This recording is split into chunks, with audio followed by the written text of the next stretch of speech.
Lapakan natin si Jesus. Ito po yung ating first session ngayong umaga kung saan challenge ko po kayo lahat na magdala ng prayer show.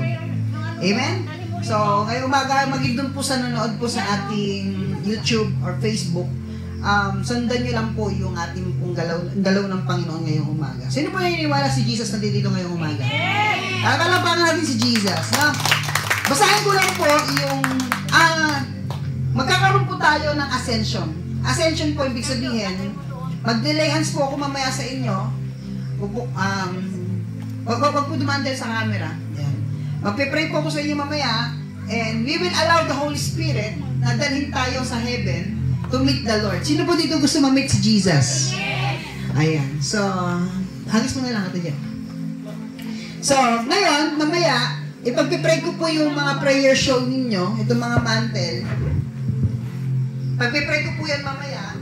Kasi, sabi nyo nga po, by faith, we understand. Sabi sa Hebrews, by faith, we understand. Hindi mo maintindihan yan kung wala kang pananampalataya. Alam niyo po ba na ang langit ay may mantle? Ang langit po ay may prayer shawl, may mantle, na ipinapasa sa mundo. Amen po ba? Ngayon, mag-pray na kayo kung anong mantle ang gusto nyo ma-receive kay Lord. Ibig sabihin, yung glory ng Panginoon, bababa at matatransfer, mai-impart doon sa shawl. At every time na hawak-hawak mo itong shawl na ito, si Apostol Pablo po, during that time, pag hindi po siya makapunta sa isang simbahan, ang ginagawa po ni Apostol Pablo, hinahawakan niya yung prayer shawl, yung panyo niya. Yun na lang ibibinigay niya sa mga churches. At lahat ng makadampi doon sa panyo ni Apostol Pablo gumagaling. Amen po ba? Amen po ba? Kaya po ako, lagi po ako may prayer shawl. Hindi po dahil sa tradisyon. Lumabas na po ako sa tradisyon. Wala po ako sa tradisyon. Bakit po ako may mantle? Is a prophetic gesture na kapag suot-suot ko po yung ganito, ang suot-suot ko po ay mantle ng Panginoon. Naniwala ba kayo? Sino gusto suotin yung shawl ni Lord Jesus Christ ngayong umaga na ito? Taas ang kamay. No, lahat ng may sakit, no, lahat ng may sakit, every time you have a mantle. Actually, we have mantle in spirit. Share ko lang po, no? Share ko lang. Yung pamangkin ni Sister Jo na naginip, nakita daw niya ako na kulay puting damit sa panaginip niya, at kasama ko po yung isang pastor. Nagbabahay-bahay daw kami, dalawa daw kami nakaputing damit. Yung parang pampari. Pero, ako daw po ay may, maliban sa nakakulay puti po ako, meron po akong, ano, tidyo? Suklob o mantle.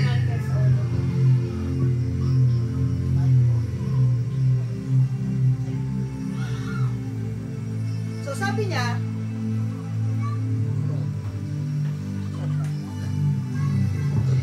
niya, ang problema po, kayo po ay mayroong taklob sa ulo. Tapos, meron pong isang kabataan. Sabi niya, kuya, nagkaroon ko ng vision. Sa vision ko, nakita kita na fully armored ka. Pakinggan niyo po. Fully armored ka.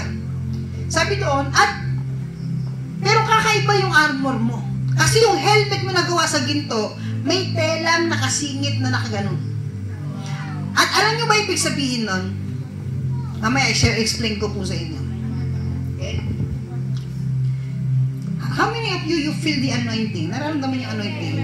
May, alam niyo, may something kuryente yung yung katawan ko. Hindi to gutom, no? Hindi ko nakagugutom eh. Amen.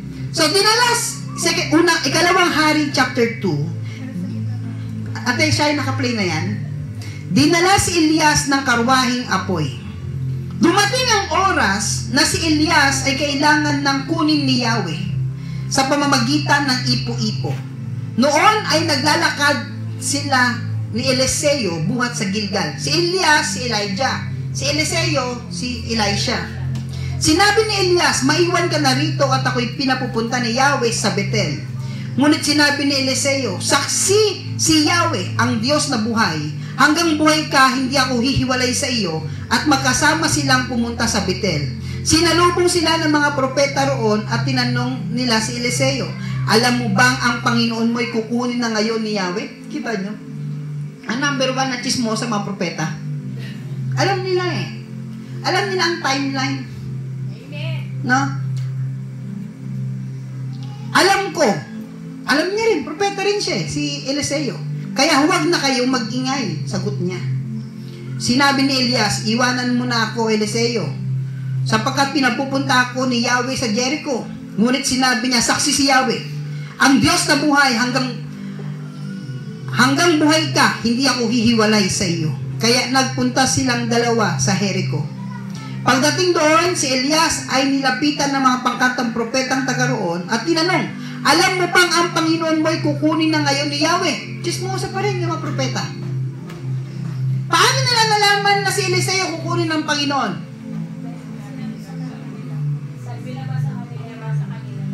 Yung revelation. No? Sinabi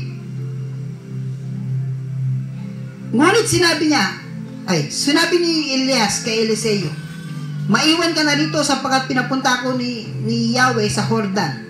Ngunit sinabi niya, saksi si Yahweh, ang Diyos na buhay, hanggang buhay ka, hindi ako hiwalay sa iyo. At nagpatuloy sila ng paglalakad. Sinundan sila ng 50 propeta at sila'y tinanaw sa di kalayuan nang sila'y tumigil sa tabi ng ilog Jordan. Ilan po yung propeta? 50. Ang 50 po sa Pentecost, 50, 50. Okay po ba yun? Hinubad ni Elias ang kanyang balabal. Ano daw hinubad ni Elias? At hinampas sa tubig, nahawi ang tubig at sila'y tumawid sa tuyong lupa. Ano yung, si Elias, hindi na siya kahati ka. Hindi na siya nanalangin. Anong ginawa niya? Hinampas niya yung kanyang balabal at nahati yung, alam niyo bakit? Ang balabal kasi ni Elias, extension ng katawan niya. Hello? Amen. Saan na ba ako? Pagtawid nila, sinabi ni Elias, sabihin mo sa akin kung ano ang ibig mong gawin ko para sa iyo, bago ako kunin. Sumagot si Eliseo, kung maaari ipamana ninyo sa akin ang 2 bahagi ng iyong kapangyarihan. So, hinihingi niya yung times 2. Times 2. Sabi niyo nga po, times 2. No? Times 2. Alam niyo po ba sa history, times 2 ng miracle ang nagawa ni Eliseo kay Elijah. Amen. Sinabi ni Elias, mabigat ang hinihingi mo, gayon man, mabigat yung glory, no? Kapag nakita mo akong kinuha, sabi niyo nga po, nakita mong kinuha, mangyayari ang kahilingan mo. Kapag hindi mo makakamit ang hinihingi mo. Pakinig kayo. Hindi nyo matatanggap ang anointing ng Lord kung wala kayong makikita. Hindi ito ibig sabihin, kailangan vision lang. Hindi ho. May tinatawag na eyes of understanding. Sabi nyo nga po, understanding. Na kahit wala kang vision, pero sa isipan mo, meron kang picture na nakikita. May nauunawaan ka na you have something to receive from the Lord. Alam niyo po ba, habang nagsasalita po ko ngayon, nakakita ko napakalaking prayer shawl sa langit. Sobrang laki, mga kapatid. Sobrang laki. At alam niyo ba kung gaano kalaki siya? Kasi laki ng buong DRT. Ang prayer shawl na nakikita ko. At inilalaglag ng Lord yung prayer shawl. At yung prayer shawl na nakikita ko ngayon, kulay puting nagliliwanag siya. At meron siyang talit. Ayan o, chit-chit na ganito. At sabi ng Panginoon, ito yung prayer shawl na ibubuhos ko sa end time. At nakikita ko yung prayer shawl ngayon, naging parang lambat. Na ang sino mang kunin, makatanggap ng anointing na yan, maraming kaluluwang madadala sa Panginoon. At yung mga anointing na yan, yung mga mantle na yan, makinig kayo sa akin. Kapag ang isang tao nakareceive ng mantle na yan, he or she will become billionaire. Some of them will become billionaire. Some of them will walk like the Lord Jesus Christ here on earth. Amen.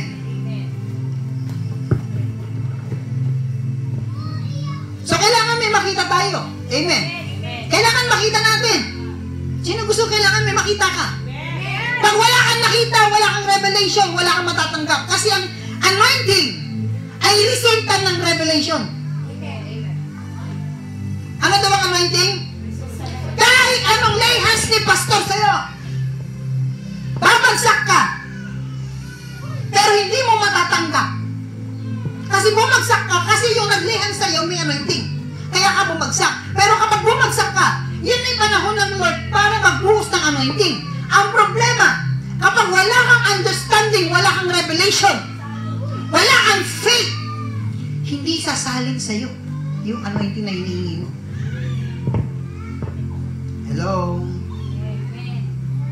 Alam niyo po, available na ang anointing ng Lord ngayong end time.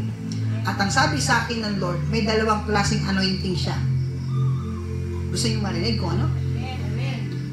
The old anointing and new anointing. Ano yung old anointing, pastor?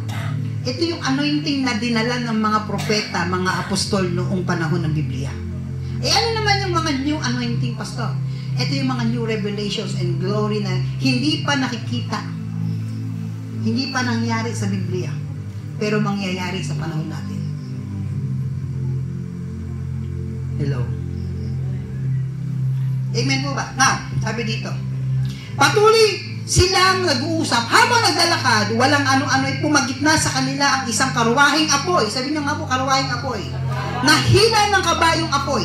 Nagkahiwalay sila at si Elias ay inakyat sa langit sa pamamagitan ng ipo-ipo. Kitang-kita ito ni Eliseo, kaya napasigaw siya, Ama ko, magiting at tagapagtanggol ng Israel, at nawala na sa paningin niya si Elias. So, iniwan na siya ni Elias. Ang naiwan kay Elias, yung balabal. Tignan niyo po, sa tindi ng kalungkutan, pinunit ni Eliseo ang kanyang damit mula sa itinaas hanggang sa rilayan. Dinampot niya ang nalaglag na balabal ni Elias. Ano na po yung nalaglag? Balabal. At bumalik sa pangpang ng ilog Jordan. Hinawakan niya sa isang dulo ang balabal at inihampas sa tubig. Sabay sabi, nasaan si Yahweh, ang Diyos ni Elias? Nahawi ang tubig at siya'y tumawid. Alam niyo po, kahapon, nagbabasa ko ng Biblia. Sa panahon po ni Ahab, yung kanyang asawa si Jezebel, during that time, hinahanap ni Ahab itong si Eliseo. Ay, itong si Elisha. Ay, si Elijah. Sorry. Nalito-lito na ako sa Tagalog tsaka English. Si Elias. Si Elijah. Ngayon, meron siyang utusan. Ang pangalan, Obadiah. Anong pangalan? Itong si Obadiah, isa sa mga opisyal niya. Hindi niya alam na itong si Obadiah pala ay may takot sa Diyos. Anong ginawa ni Obadiah? Nagtago siya ng 100 prophets sa bawat sa yungib. 50-50. 50-50. Hello, sabi nga 50-50. Apostolic kasi na yung prophetic. 50-50. Tinago po yun ni Obadiah. Ngayon, nung time na nakasalubong niya si Elias, sabi niya, ikaw ba yan? Ikaw ba yan, Elias? Propetang Elias? Sabi niya, ako nga ito. Sabi niya, 3 taon na. Tawagin mo na si Ahab, pauulan na ni Yahweh. Kasi during that time, 3 taon na walang ulan. Kasi sinabi ni Elias, hindi uulan hanggang hindi ko sinasabi. Naitinda po ninyo? Now, wait lang may nahanap ako. Now,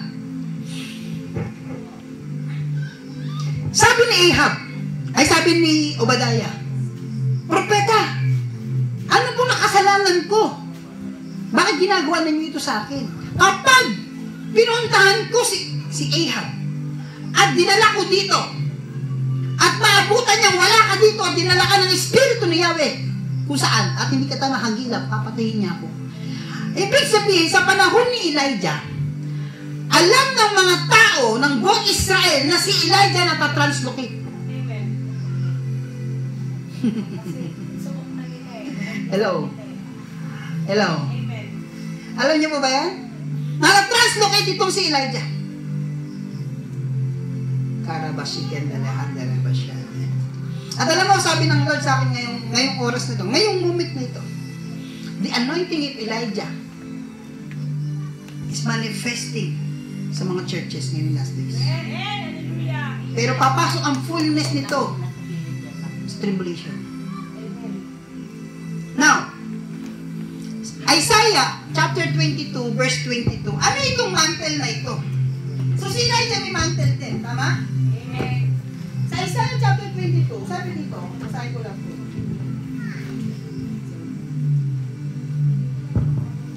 Chapter 22, verse 21, 20, 21, 22. Tatawagin ko sa araw na iyon ng aking lingkod, si Eliakim, na anak ni Helkias. Siya ang pagsusuotin ko ng iyong buong kasuotan. Sabi nga po, buong kasuotan. Ibibigay ko sa kanya ang iyong kapangyarihan, siya ang magiging ama ng mga taga-Jerusalem at ng mga taga-Juda. Ibibigay ko sa kanya ang susi ng sambahayan ni David, wala makapagsasara ng anumang buksan niya at wala makapagbubukas ng anumang sarahan niya. Now, ito pong Isaiah chapter 22 verse 22, ang sabi dyan susi. Tama. Hello. Alam niyo po ba, iniisip ko, baka naman talaga susi. Susi naman talaga ito, no? Susi.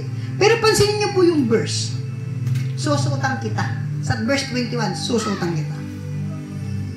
Then I realize na yung mantle pala na ito, ay yung susi palang tinutukoy dun sa Isaiah 22:22, ay mantle.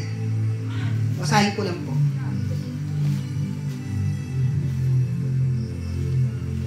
Tingnan niyo po. Sabi dito, and I will clothe, verse 22, the key of the house of David, ang susi sa bahay ni David, will I lay upon his shoulder. Saan daw po ilalagay? May susi bang nilalagay sa shoulder? Sige nga. Ha? Meron ba susi nilalagay sa shoulder? So, ang point nito, sabi ito, so he shall open and none shall shut, and he shall shut, none shall open. Ang anointing daw ng susi na ito, ano mang buksan mo, wala makapagsasara, at ano mang isarado mo, wala makapagbubukas. Katulad po ni Elijah, sinabi niya, hindi uulan hanggat hindi ko sinasabi. Hindi nga umulan sa loob ng 3 taon. Sino po gusto niyo yung word niyo ganun ka-powerful? Ha? Pero sabi dito,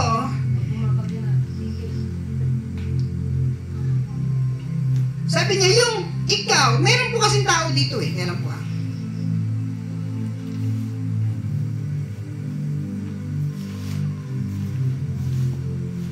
Saan na ba yan? Verse 2.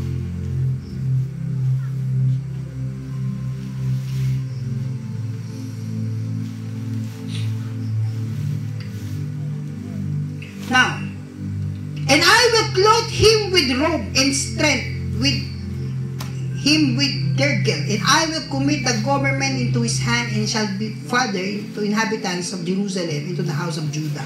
Ganito po yung mga kapatid. Kapag binigay sa ng Lord ang susi, ito po ay tinatawag na mantle. Sabi niyo nga po mantle. Ha? Sino nga pwede magbasa? Pabasa nga po, 1 Peter chapter 2 verse 9. Tapos, ikaw naman Ate Jo, pabasa naman yung ano bang verse to? Awit 104 verse 1 and 2. Awit 104 verse 1 and 2. Sige, ngunit laksa mo. Ngunit kayo ay isang lahing pinili, mga maharlikang pari, isang bansang hinirang, bayang pag-aari ng Diyos, pinili upang pahayag ng mga kahangahangang ginawa niya. Okay. Dito po sa 1 Peter chapter 2, you are royal priesthood. Sabi nyo nga po, royal priesthood. Ano po yung royal priesthood? Ano pagkakaiba ng royal? Ano ibig sabihin ng royal priesthood? You are royal priesthood. Yung royalty, ibig sabihin yung balabal niya, panghari. Yung priesthood, ano naman ang balabal? Priest. Ano ba yung priest? So, royal priesthood, tayo daw po ay royal priesthood. So, yung balabal natin, dalawa. Balabal ng hari at balabal ng pare. Yung balabal ng hari, kung anong sasabihin mo, mangyayari. Yung balabal naman ng pare, yung mga taong pasaway, pwede kang mamagitan. Hello? Hello? Yung nag-aamang buhay, pwede kang mamagitan. Pwede kang makipag-covenant kay Lord. Kapag ikaw ay pare, pupunta ka kay Lord para makipag-covenant. Lord, etong to hindi mawawala sa pangalan ni Jesus. Lord, I declare, nakipag-covenant ako as priest in your kingdom. Bilang pare. Ngayon, pag ikaw naman ang nag-pray, hindi naman pagiging pare ang susundan mo. Hari naman. I command in the name of Jesus. Hello. Ito yung gano'n ka-powerful tayo. Basa Ate Jo. Verse 1 to 2. Purihin mo si Yahweh. Purihin mo. Purihin mo si Yahweh o aking kaluluwa. Purihin mo si Yahweh o aking kaluluwa. Ikaw, Yahweh, na aking Diyos, na dakila mong talaga. Kalingat, kamahalan, lubos na nadaramtan ka. Ay, ano? Ano daw? Kalingat, kamahalan, lubos na nadaramtan. Kalinga, ano? Kalingat? Kalingat, kamahalan. Lubos na nadaramtan ka. Honor and majesty. Lubos na nadaramtan ka. Amen. O Diyos, kayo po ay puspos, maningning na liwanag. O, ano daw si Lord? Puspos na malinding na liwanag. Kalangit ay parang tolda na kamay mo ang nagladlad. Kita mo? Ito yung vision mo kanina. Yung parang damit, parang tolda nakaganon, nakaladlad. Alam niyo po ba yung damit din sa maliwanag? Ano sabi sa ano? Ngayon ko naintindihan. Sa Tagalog, ganun pala. Sa vision ko kanina, yung prayer shawl, damit pala ng Panginoon. Na idadamit sa'yo ng Lord. The splendor of the King, clothed in majesty, let all the earth rejoice. Okay, sige. Stop. Sige, mag-pray na ako. Sino dito gusto ng mantle? Ha? Pastora, pakiano ko yung ano. Tayo po tayong lahat. May paano ko? Tuloy mo yung video. Huwag mo ikakat. Dito ka sa tabi ko. Kunin mo yung ano. Bench, gitara!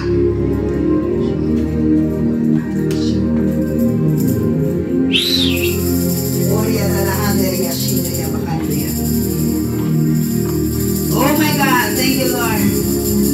Okay.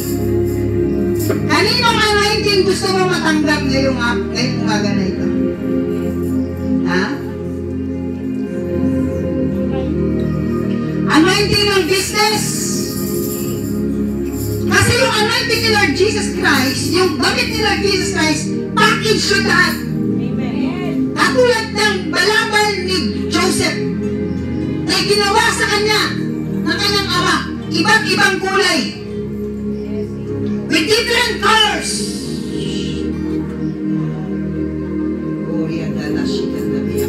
Come on, close your eyes, raise your hands.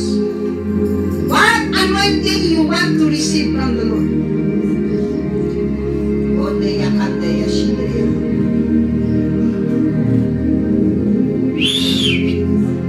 Come on, open your mouth.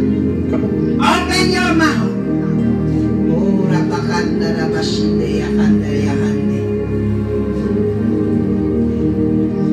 I-rating mo yung puso mo.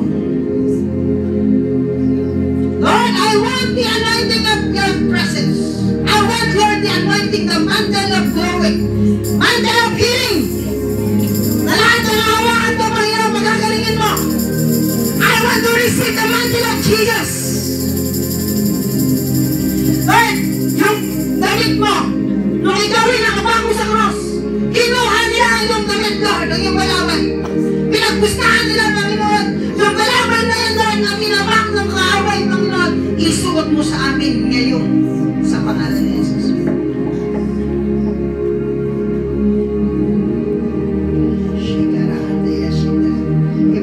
Ano ba yung electric mo sa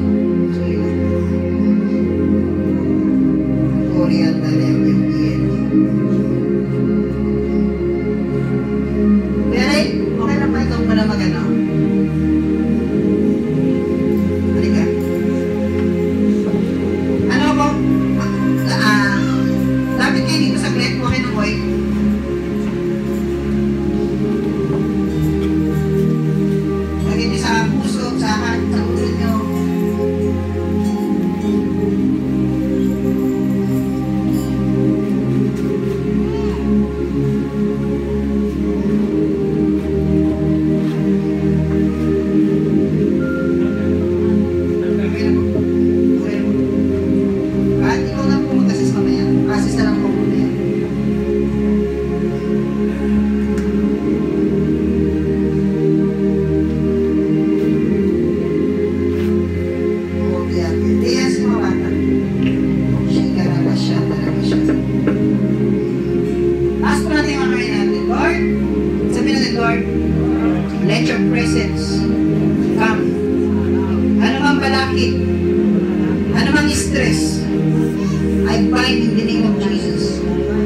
now in Jesus' name.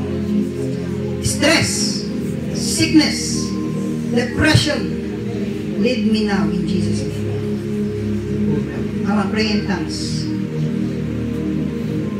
Thank you, Lord.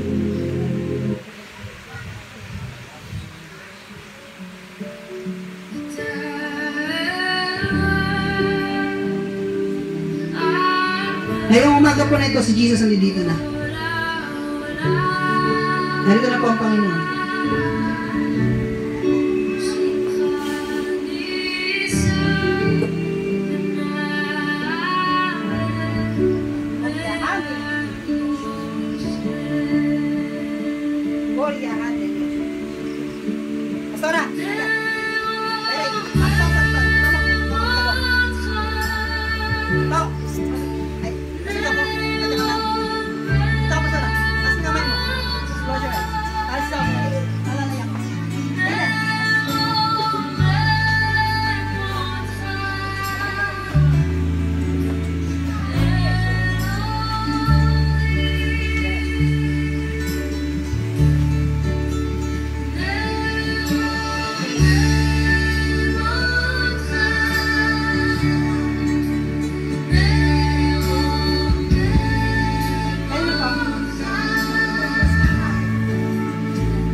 Raise your hands. At abante ka. Forward, forward. Wash your eyes. Go, para bahagi siya. Thank you, Lord Jesus. Go, anointing business.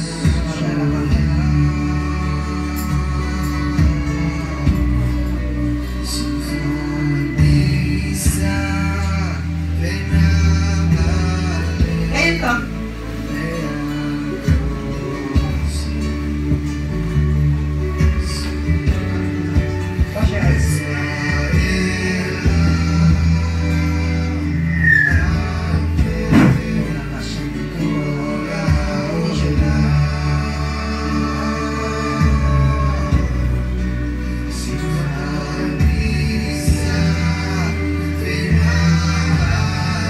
Ate Gina. Taas mo kami pag-ibig. Relation mo.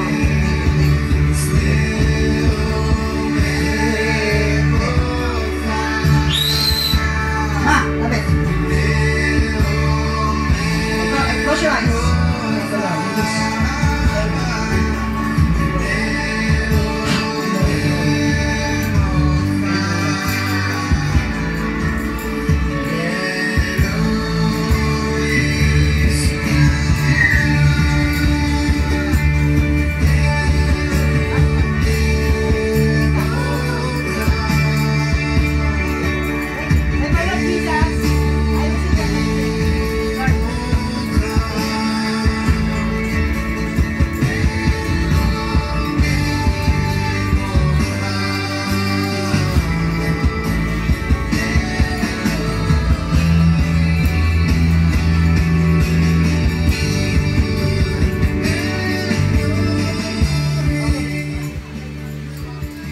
Yung presence ng Lord nandito. Ang problema, kailangan pa kayong linisin doon sa lahat ng stress. Sige, mag-release ko ulit ako mamaya. Kadyo, na ka na. Close your eyes. Thank you, Lord. Tisha. Shendaya, Handaya, Handaya, Shindaya, Handaya. Thank you, Lord. Thank you, thank you, thank you, thank you, thank you, thank you, thank you, thank you, thank you. Thank you. Thank you, Lord. Thank you, Lord. Thank you, Jesus.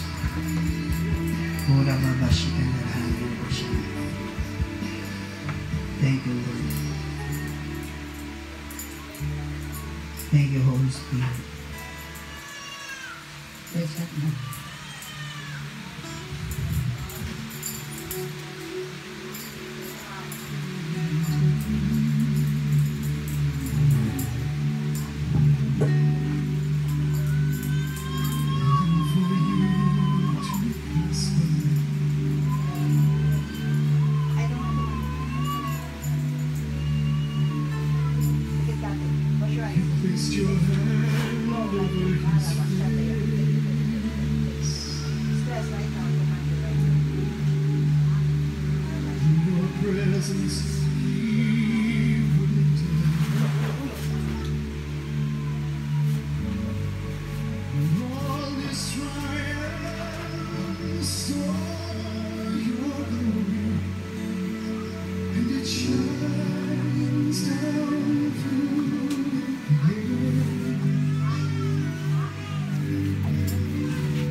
Ate Gina, pwede pa hawak si Jacob.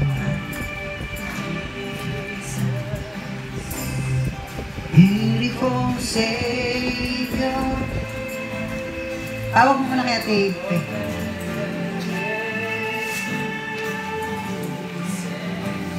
Thank you, Lord. Close your eyes. Thank you, Jesus. Pura bahada, shigada. Stress come out right now in Jesus' name. Come out stress right now in Jesus' name.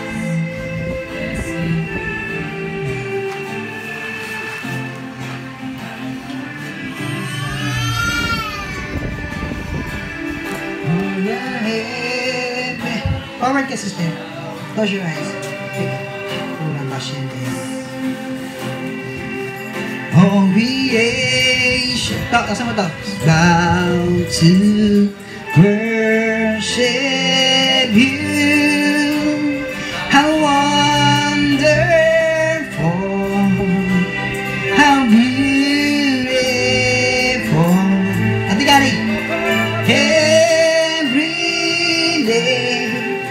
Exalted. Pura pasyente yan. How wonderful. Dahil nalisin mo lahat ng stress sa pangalan ni Jesus. Every stress come out in the name of Jesus. Every sickness come out in the name of Jesus. Ma, tapos ka na ba? Ano ba ba nakita? Name Jesus.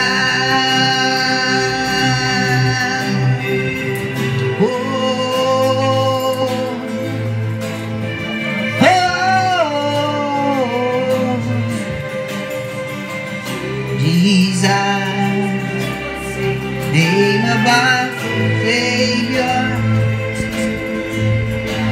oh majesty, hidden King, Lamb of God, holy and righteous,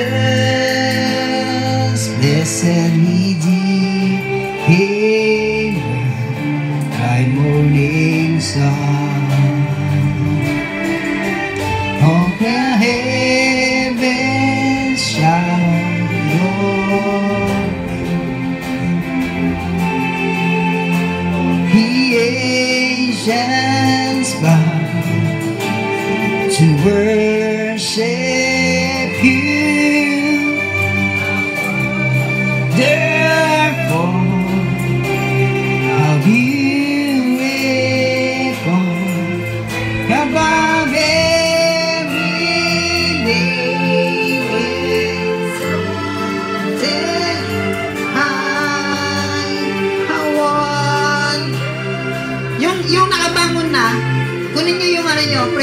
nyo.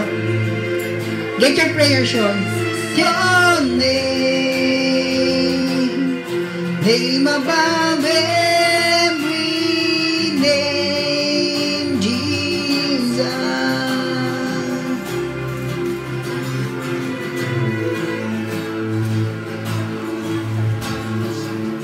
Oh, be careful. No. Don't touch it. Yeah, I will sing forever.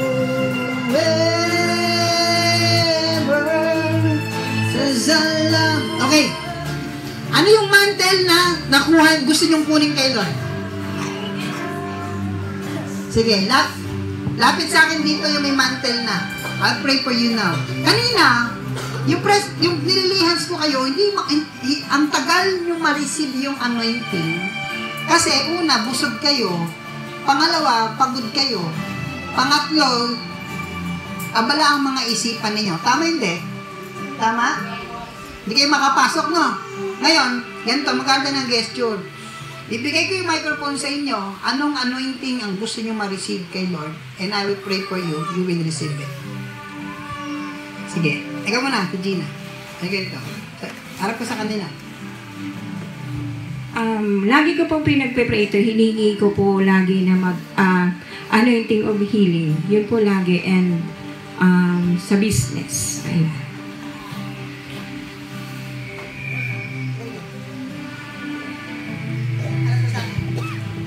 Pasas ako. Askin natin mga kamay natin. Ganun mga mati. Right now, Lord, healing and anointing business. Healing and business anointing. Receive. Okay, sino? Maudet, ikaw. Anong anointing gusto matanggap? Sa'yo na yan, prayer shawl na yan. Halika. Ayan. Pampari yan eh. Pang Melchizedek, kaya yan may gold. Anong anointing, anong mantle gusto mong ma-receive? Ang anointing ko gusto kong ma-receive ay sana makabalik ulit kami sa pagtitinda. Business. Ang healing. Ano ka dito? Ganun yung kamay mo na. Close your eyes. Mantle of healing and business. Flow. Take it. Oh my God. Thank you. Receive it in Jesus' name. Palapan nga natin si Jesus. Sino next? Tayo na. Ay, tawag mo muna yung baby. Ano yung mantle? Yung anointing of healing and power from at tsaka yung pinakita niya sa akin yung yung sa Marcos, yung from this day onward, I will bless you. Kaya sabi ko, ano yung t-shirt na yun? Bakit lagi siya magpapakita? Dito ka. Ano ulit mo? Ano yung gusto mo? Healing and power. Healing and power. Halika. Kayo ka. Sabi mo, Lord Jesus, I receive it. Close your eyes. I receive it, Lord. I receive it, Lord. I receive it, Lord. Thank you, Jesus. No more stress. Strong faith in Jesus' mighty name. Thank you, Lord. Thank you, Lord. Palapakan natin si Jesus. Sino pa? Sige. Sige, tuloy na lang yung worship. I saw the Lord. Anong ito? Siyempre po, una-una, healing. Tapos, maging prayerful. Kasi hindi po talaga ako prayerful. Healing and Maging prayerful. Ay, sure. Ano yung kamay mo? Ganun mo kamay mo. Receive it, sister. Receive it in Jesus' name. Who else? He's yours. Anong mantle gusto ma-receive kay Lord? Healing and power po. Healing and power. Yun na mo. Healing and power in Jesus' matchless name. Kaya shande yakaya. Amen, ito ka. Anong anointing ang mantle gusto ma-receive kay Lord? Yung lahat po nung nararamdaman ko, mawala na sana sa puso ko. Healing and business. Close your eyes. Oh my God. Release healing and mantle. Healing and business right now. So, Lord, in Jesus' name, I command them out. In Jesus' name.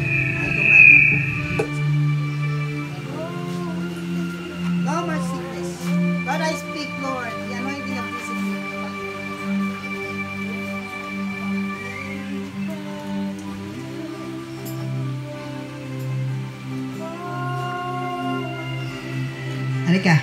Sino next? Anong gusto mo ka? Anong gusto mo? Ang business. Healing and business. Close your eyes right now. Take it. Thank you. Take it. Take it. Take it. Take it. Take it. Take it. Take it. Take it. Take it. In Jesus' name. Thank you, Lord. Easy. What anointing you want to receive from the Lord? Ha? Halika. What anointing you want to receive? What mantle? Come on. What mantle you want to receive from the Lord?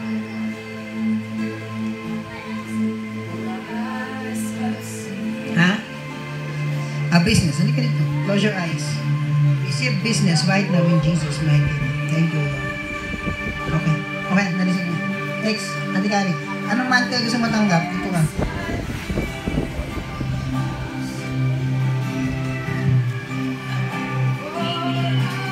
Our intercession and business.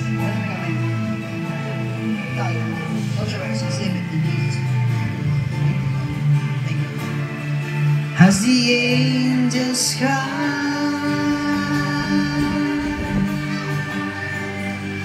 they cry. Sino pa?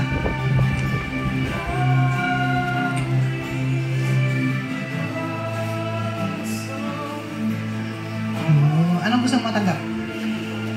Healing and receive it. Healing and power. Take it. Take it. In Yeshua HaMashiach name, take it. Receive it, Lord. Oh God. Okay na ate. Sino pa? Pastora, halika. Halika, ano gusto ma-receive?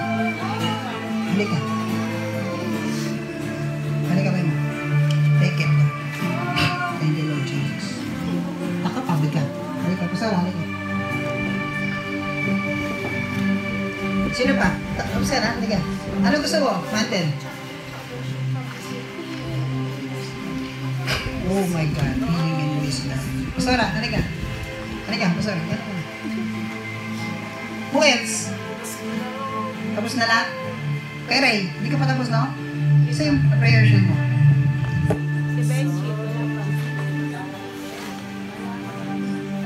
Pasis ako kay Ray. Pasis ako.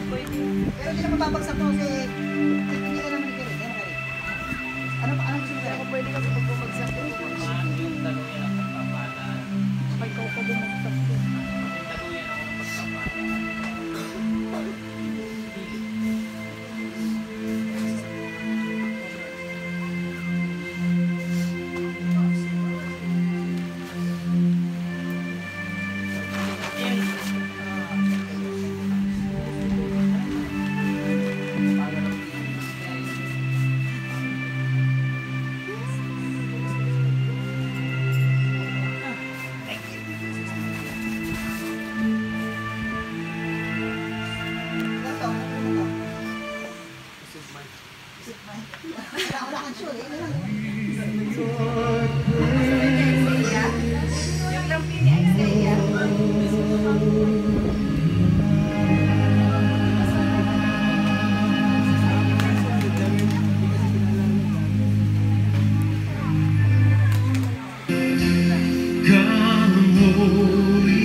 Fill me with your power. Satisfy my needs, Lord. Satisfy my needs. Meron time clouds na nakano sa mga Only you can make me whole. Give me strength to make me whole. Come, Holy Spirit, fall fresh on me. Come, Holy Spirit, fall fresh on me. Fall fresh on me. Fill me with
Pinapapalapakan natin ang Panginoon.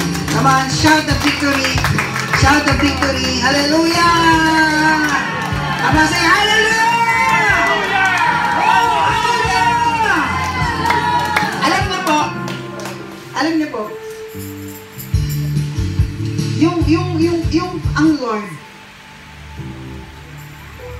nakadepende sa kondisyon ng puso mo kung paano mo siya ma-receive. Kanina, nung pinagpipray ko kayo, walang problema sa anointing. Ang problema, yung vessel hindi handa. Totoo, di ba? Sino taas niya kamay dito yung sabi, hindi talaga handa yung puso niya kanina. Ano niya, pumunta kayo ng church, ang dami-dami yung karga. Ang dami yung alalahanin, stress, depression. Kaya ang nangyari kanina, instead na ma-receive niyo ang anointing ng Lord, ang nangyari, yung unang slave ninyo, pantanggal stress muna. So ngayong umaga, warm up pa lang. Hindi ito yung gini-expect ko. Warm up pa lang ito. Mamaya, we will meet the Lord. Ito sabi sa akin ni Jesus. Mamaya,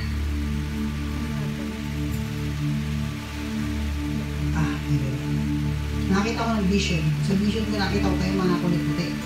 May marker na nakalagay. Wala doon sa dulo. Kitang-kita ko ang Lord lumalakad sa papunta dito. Ibig hinawakawakan niya tayo sa isa sa shoulder. Malilibutan tayo mamaya ng Panginoon. Maghihanda po kayo.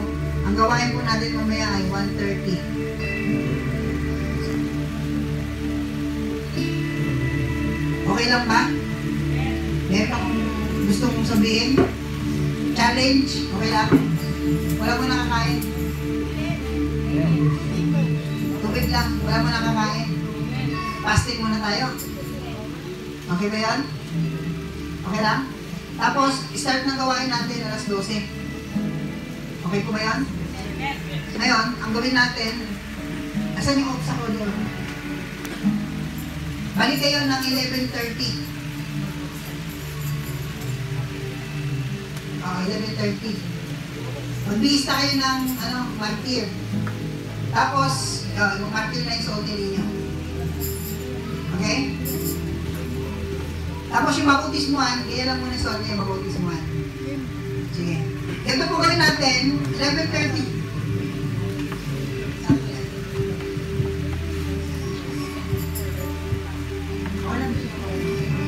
Okay. Anong oras kayo babalik? 11:30. Mabihis lang kayo. Tapos 11:30, mag-opsa na tayo. After ng opsa, service na tayo. Tapos, baptism, as delegation. Okay ba yan? Okay ba yan? Sige. Sige. Nasa rin mga Lord, salamat! Napakasarap ng araw na ito. Palapakalan